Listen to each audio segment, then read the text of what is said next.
My fellow Americans, tonight I address a nation in crisis. Our humanity is on the brink of annihilation.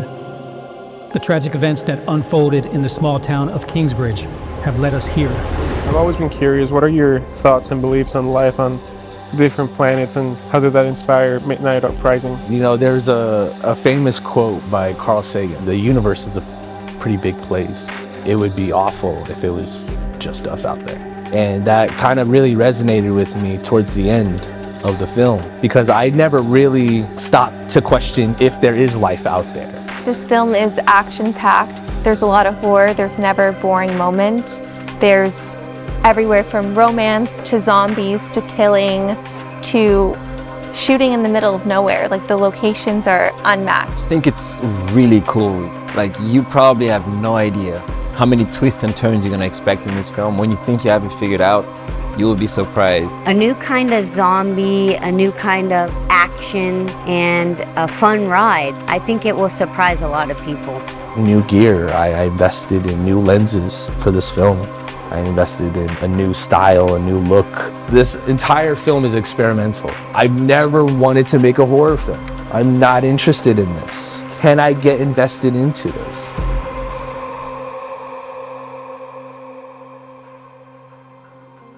And when you start making those little choices, the UV lights, the specimens on the table, and you start looking at John, because John just inhabited that character immediately. He was him right away. That was the first scene, was with him walking down. Actually, the first take was him coming down the hallway, and it was completely dark. It's a dark hallway shot, and he's just walking right towards the camera.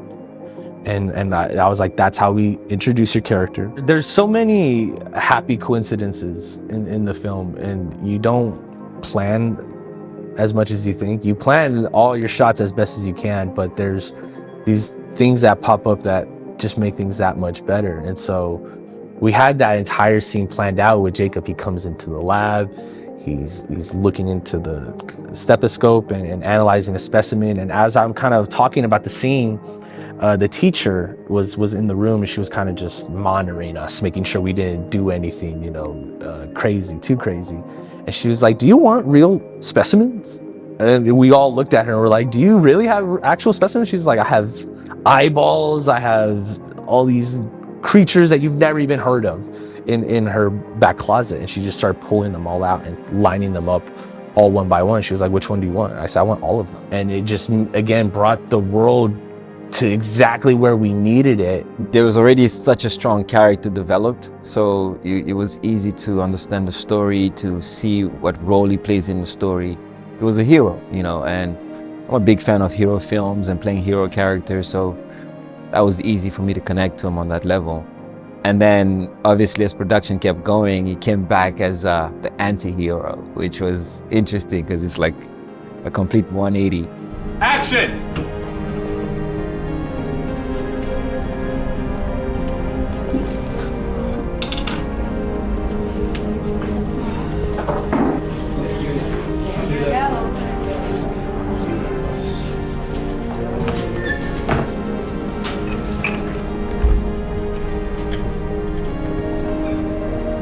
Getting a shot at this, kind of like how these are covered up. What if he came in here, grabbed one, took it over there, and analyzed the specimen.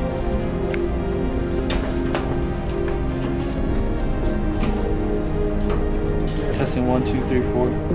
1, 2, 3, 4. Stand right here. Grab this and go. One take. Action!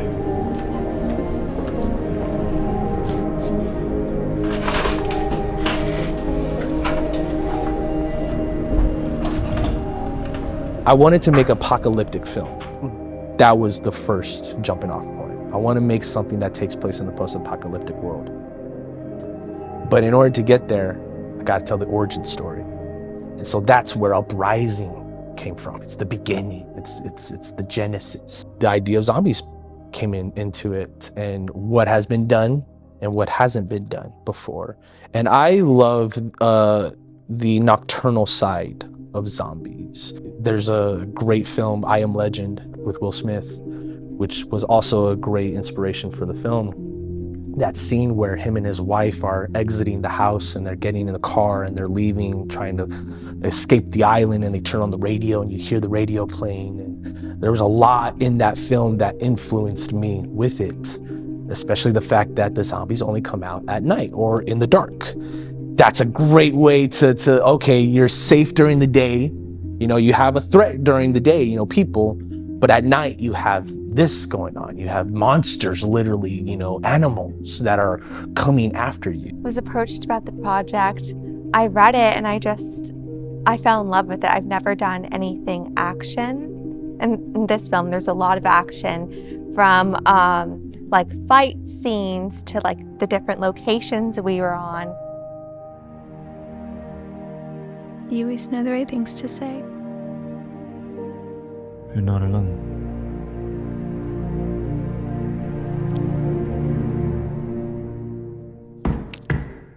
The hell was that?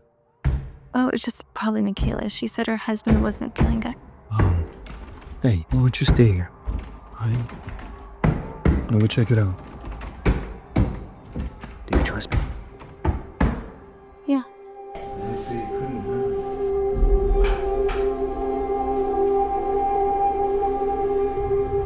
This is a strong word. Look, I respect how dedicated you are to your work. Trust me, I really do. But what about us, Jacob? For a second, it really seemed like she was going to pull through. Please tell me not that oblivious, Jacob. I need to get all the way over here, and I want to get you. Follow him, follow him. See, like that. Action!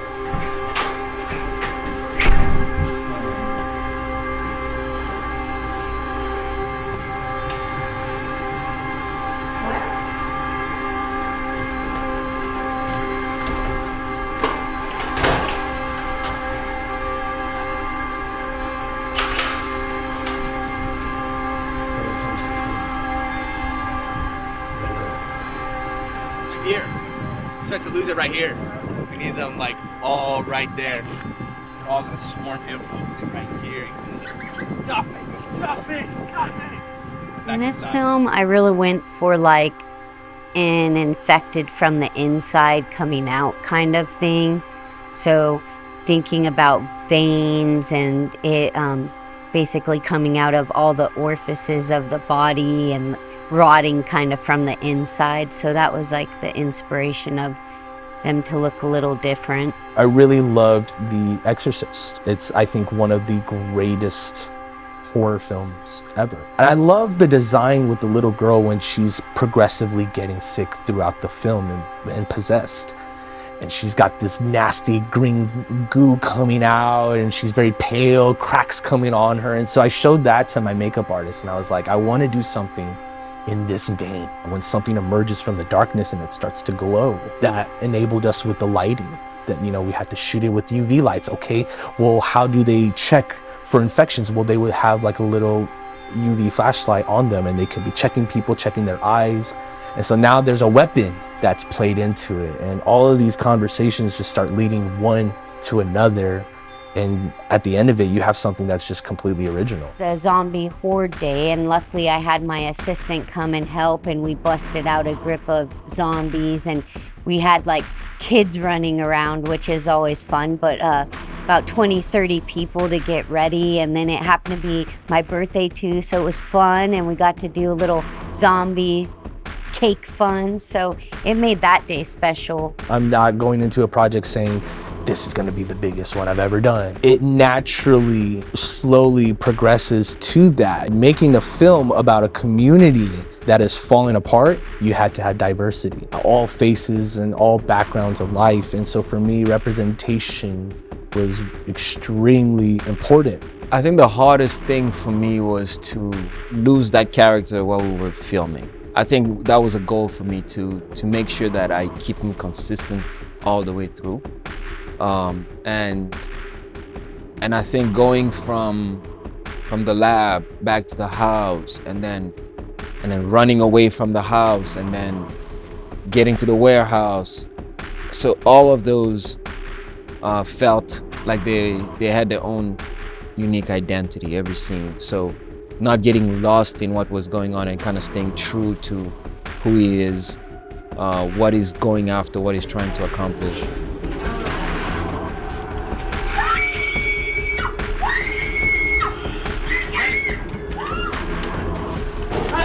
This is insert. And action. Hey.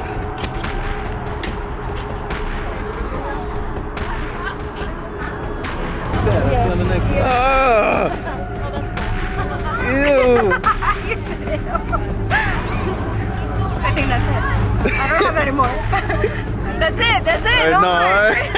One of my favorites was actually the cop, because I got to spend a few hours on prosthetics on him and like really do some good details, and his suit just made it look really cool. So, and he was a trooper, letting me pour blood all over him, so that was fun. And then I love the black light glowing effect that we're like playing with and working with, because you don't see it usually. They just add it in CGI, so it's practical, but it looks cool. And then they go like.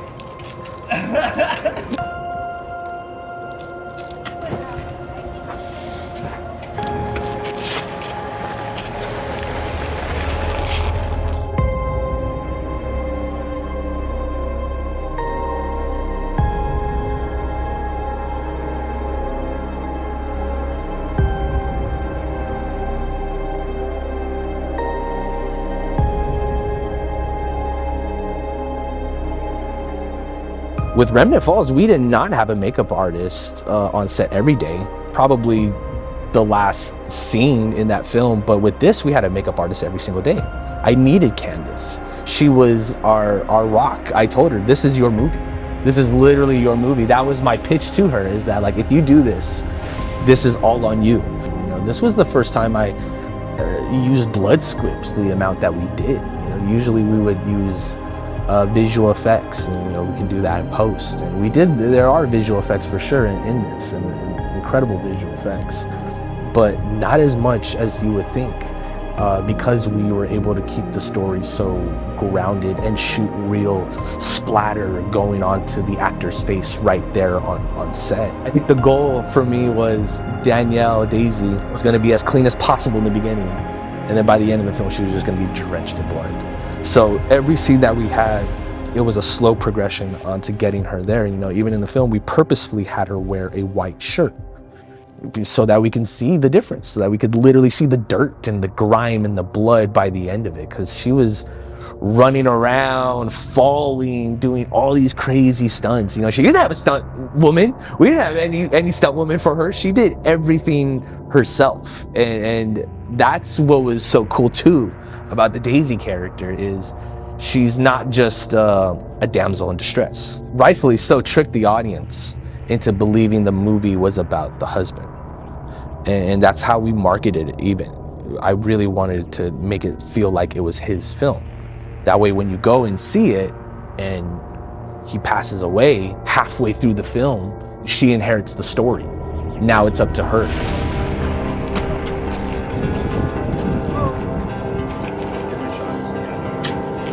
Everyone for coming out, for taking the time, for rehearsing, practicing. It's our own research.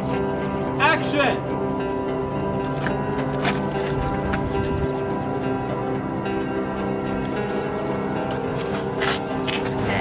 Little warm up. Yeah, you were getting agitated, that was the point.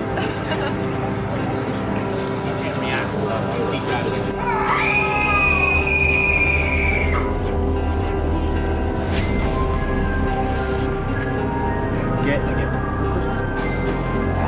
And the closer to her face, you need to see that you're doing. Yeah, try to get close to her. You don't gotta do it right away. Get close to her. Yeah. Get it on her. She's gonna be so. Action!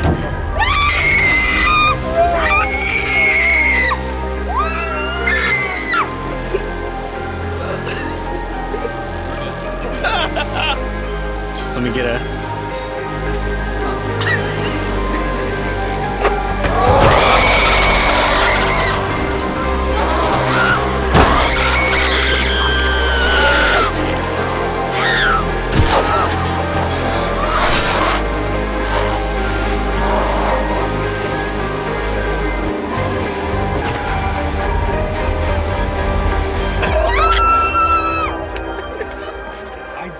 get an angle of up in the side, falling to your knees. I have the front shot, I want a side shot, and this time I gotta see your face go down, you're somber, because when you lift your head up, that's when you see him. Is it in her eye? Oh my god, it is in her fucking eye. Let's fucking do it. Fucking do it. Can you see? I can see. Okay. I thought it was like a contact for a second, dude. I thought so too. I was like, wait a second. It is like straight up. You can't, Danielle, come here. Let me take a picture of it. I have to. Okay, no. Dude, it's in her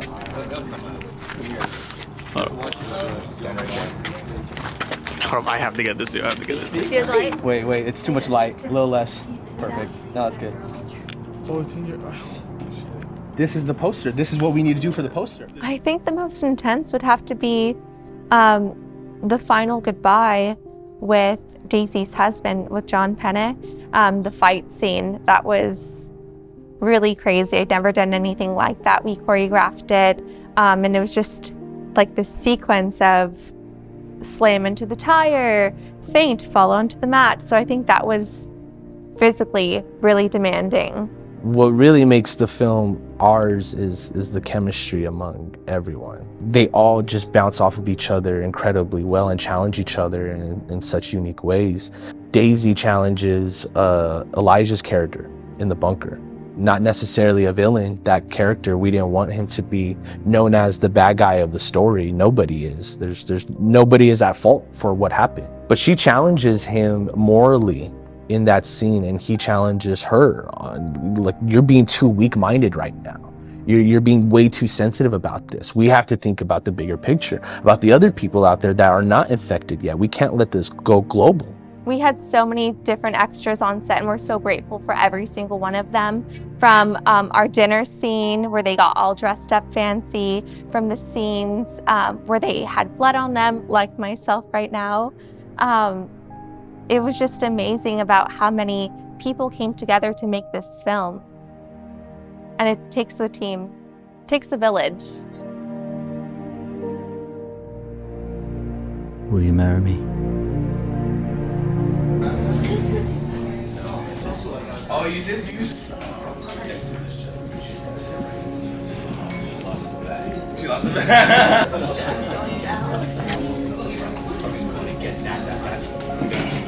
Two, you guys are matching. I like that. A little bit darker. You got like 5 minutes. Pretty dark though outside. Almost ready. Do not focus and do not look at our main couple. Don't look towards their direction. Don't do anything like that. And I'm gonna be recording her coverage, so I will have people over there in the background.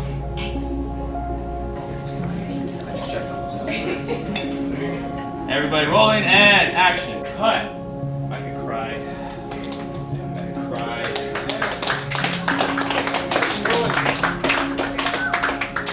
Feels very genuine.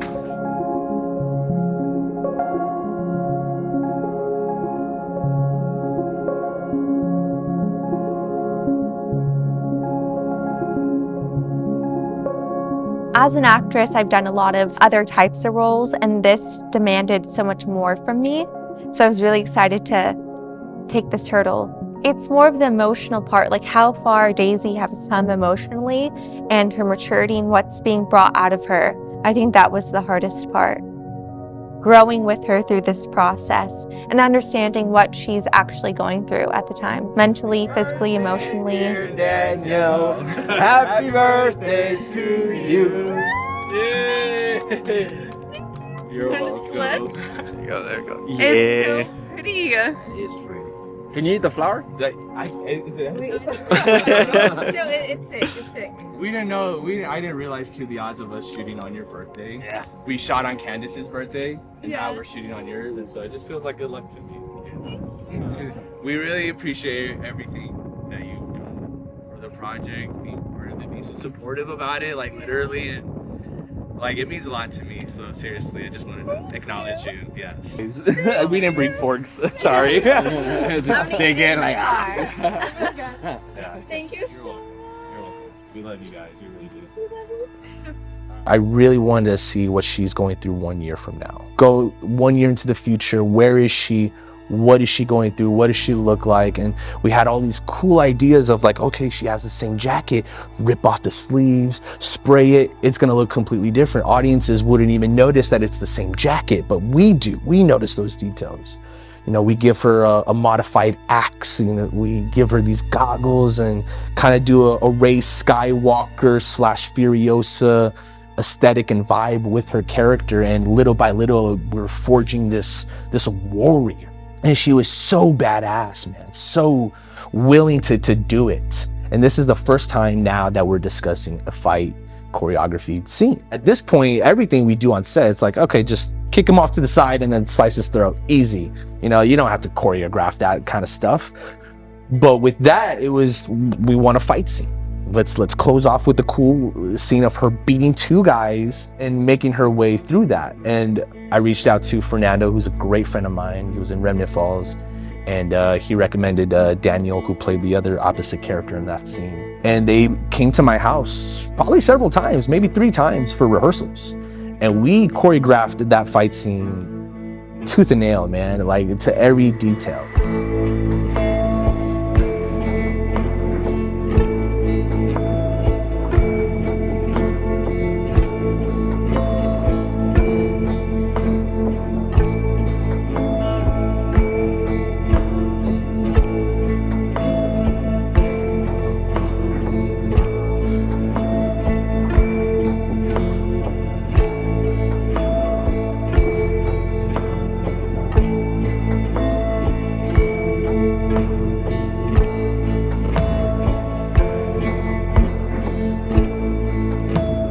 Scene where she's got to lift up this hatch from the bunker.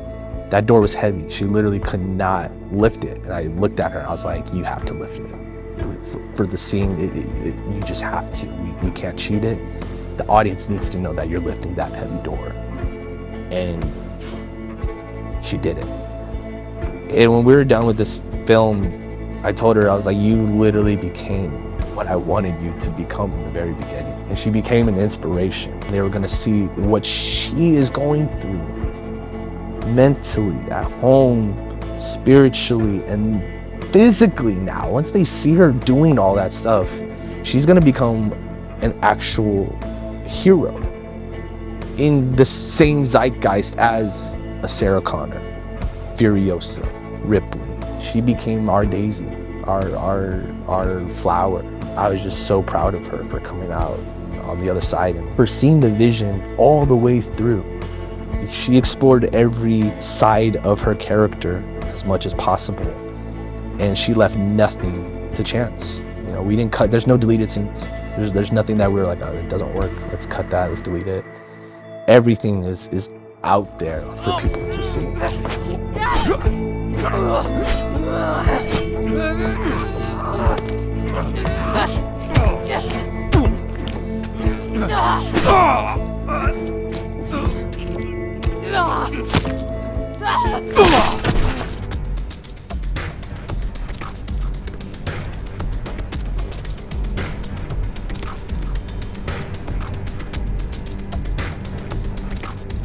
Midnight Uprising was actually originally a 12-page short script. It was supposed to be a short film. It was intended to be that. That was my entire pitch to the cast and the crew. Every scene that we would shoot, the actors were just so good. The scenes were so good. I was just watching it and so impressed with everything and the value in it that I would say, can I write more? Can I do more? Can I add to it? And so if we would shoot one scene, I would go and write another to kind of complement that one.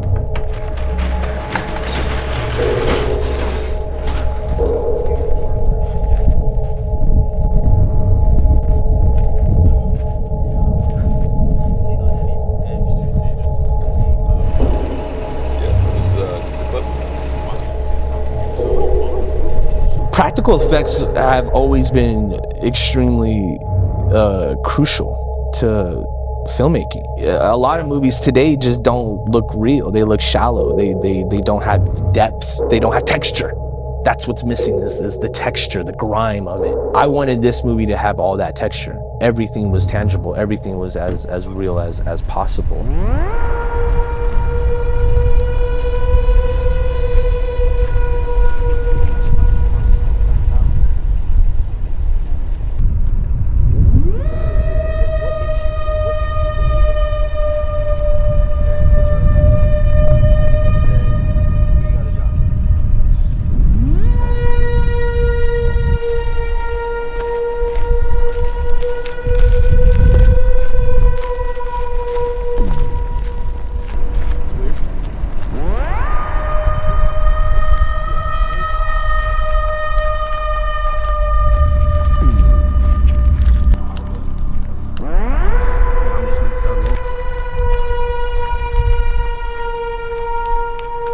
All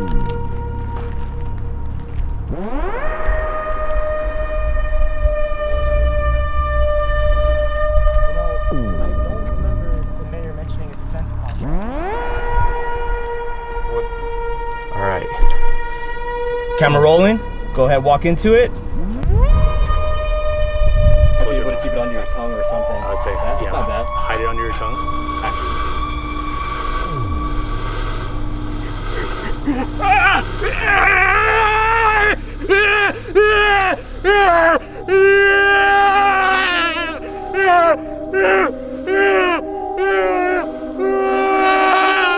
Get him, Matthew, get him! No! Look at me. Hey. The you'll have flashes and visions. Yeah, it's cool. I think it's good. Around, slowly, and then get down. Fuck, that was awesome, man. Awesome. You want me to get more into what we think? I thought you did good. It's good. I could see this kind of just being like a one continuous take, like it. You need to leave that headspace open. Bang! Bang! Bang! Bang! Bang! Bang! It wasn't that sturdy. Sorry about that. It's all good. Trust me. Hey! Fuck! Oh shit! Hey, stay with me, son of a bitch. Hey! Stay with me.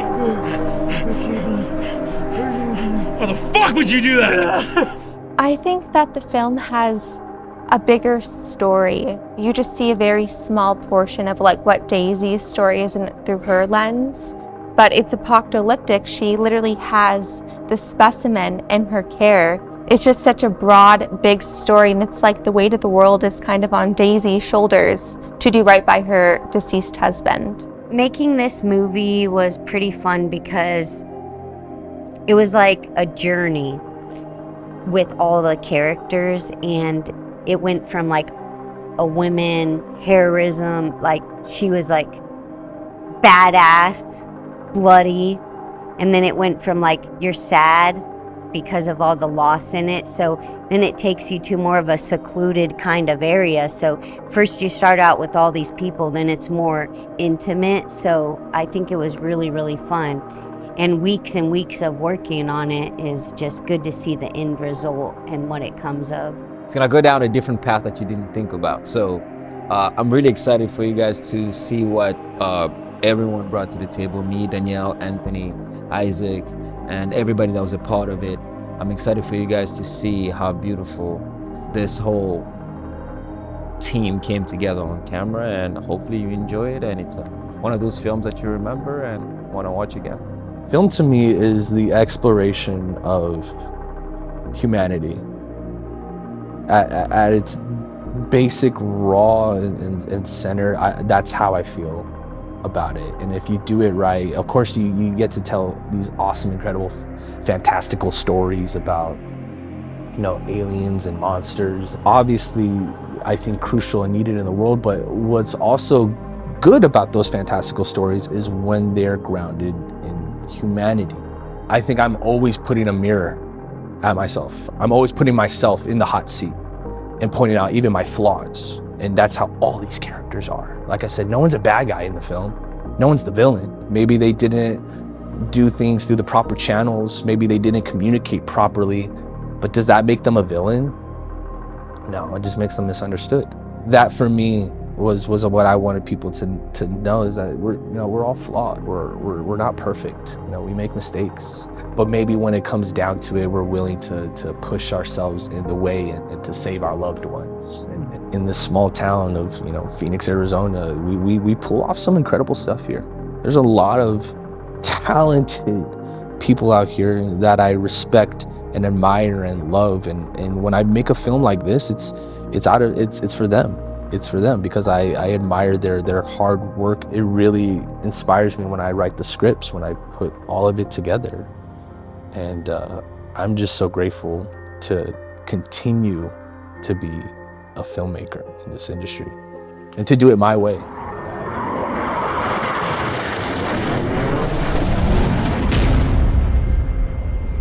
No matter what happens to me, I need you to remember one thing.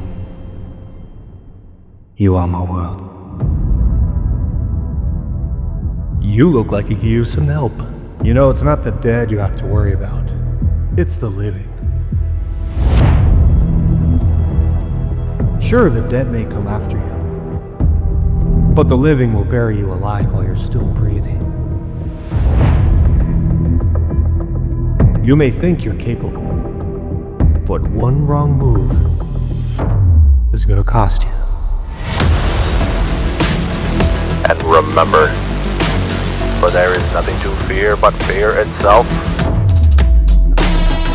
For we stand on the precipice of an abyss from which there may be no return. Is that supposed to be some kind of threat? I'm not afraid.